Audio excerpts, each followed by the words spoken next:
It's a term that makes some Bay Staters proud, others peeved, and still more perplexed. But now it has official recognition, and it is making one man serious coin. Ted Reinstein explains.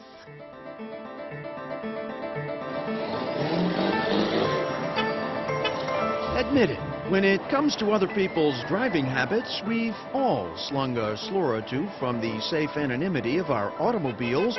But when the venerable Oxford English Dictionary embraces the name calling, that's another story.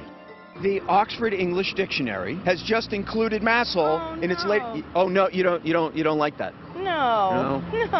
That's just ugly. That's too bad. If it's that widely used, then of course it should be in the dictionary. It's interesting. This latest controversy which you brought to my attention over the word masshole, word incidentally which I had never heard, escaped me. I must live in a separate culture. George Ellenbogen's culture is academia. He's an author well-versed in the ways of the OED.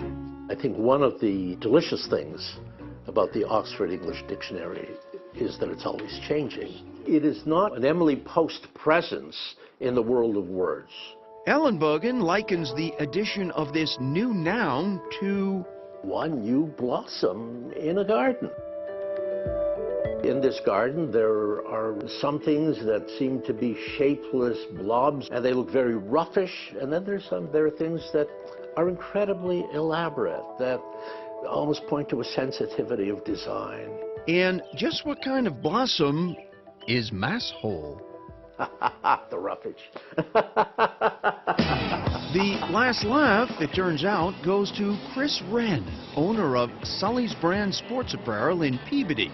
He trademarked the word back in 2005.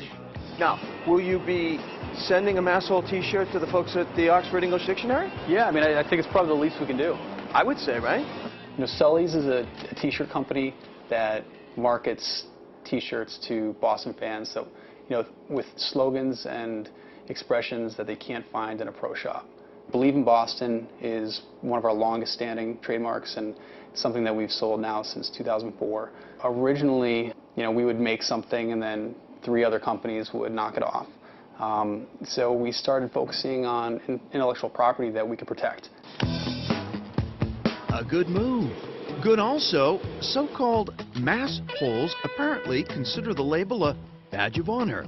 There's no shortage of ways to display their pride. T-shirts, hats, bumper stickers. Air fresheners. We have a chrome automobile emblem. That's probably been one of our most popular masshole items. We even have a gold women's necklace. You know, For that engagement gift that really says, I love you. Yeah, you know, Valentine's Day, a little something special. No, you're going to have to step up production in the wake of the dictionary? I think there's been a greater acceptance of masshole, so yeah, I think there's definitely going to be more interest and more people willing to wear it. I mean, this is creating jobs. Basically, that's what it boils down to. This is a good thing. Yeah. And as for George Ellenbogen, I can see myself using that word.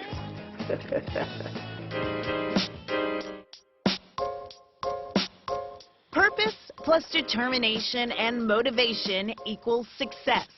That's the equation Taylor Ross, Harry Berdo, and Luca Pignatello hope to solve with their new company, Hair Bear Clothing. Hair Bear is kind of like a funky spelling. We wanted it to really reflect something positive as well as reflect us. I got called Hair Bear as like a nickname in high school, and I kind of stuck on. So one day I just decided to draw something that like would resemble, I guess, me in a cartoon form. And I came up with that. Friends since high school, the trio are taking Harry's design and turning it into a clothing company with a purpose. So have a reason, be every reason. It worked out as an acronym. Really what we wanted to do is make a platform that we could lift up others from around our area and that we see doing positive things. Hair Bear, Taylor says, is more than clothes. It's about positivity.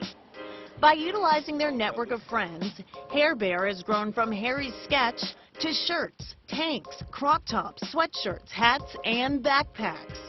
Sold online and at Mass Apparel in Alston. we don't use too many crutches or other people to help our production or anything like that.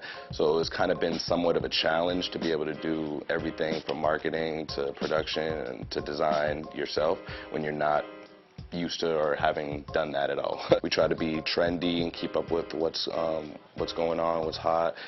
Colors, obviously, depending on season and materials. As Hair Bear clothing grows, the entrepreneurs are coming up with new designs. Right now, they're working on a shirt with hand-stitched Guatemalan fabric. I've always been fascinated with the colors of the tribal patterns that the indigenous people use in Guatemala. So I always grew up with those around me. While the founders of Hair Bear are focused on their merchandise, they say it all comes back to the message. So Hair Bear is like have a reason, be every reason. So we want to motivate, especially like the youth, to like go out, chase the dream, and know that those are only limits that you set yourself. Taylor and the rest of the Hair Bear team rely heavily on social media. You can find them on Facebook, Twitter, and Instagram, where, as it happens, you can also find us at Chronicle 5. And back to Sully's brand clothing, and they just created a Believe in Boston t-shirt in memory of Sergeant Thomas Sullivan of Springfield, the Marine who lost his life in the recent Chattanooga attack.